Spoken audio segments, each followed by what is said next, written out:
the character of Darth Vader demanded someone of commanding physical stature. To fill Vader's boots, Lucas cast champion bodybuilder David Prowse, whose resume included roles like Frankenstein's creature in Hammer's popular horror movies. As Vader's evil accomplice, Governor Tarkin, another Hammer alumnus was cast, 63-year-old Peter Cushing.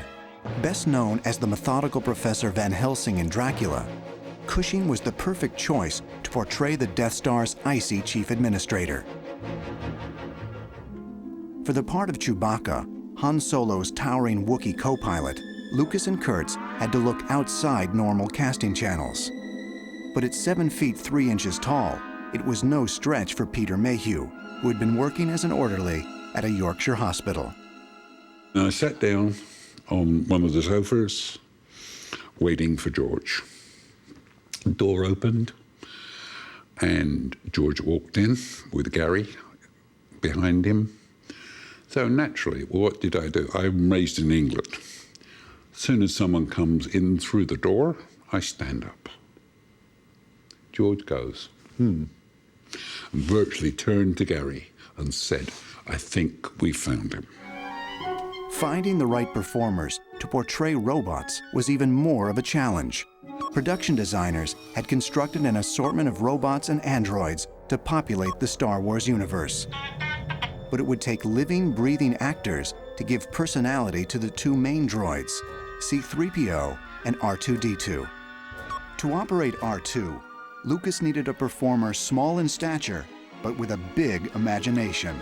Enter 3-foot 5-inch stage comedian Kenny Baker. They couldn't find anyone that would fit inside this robot to make it move.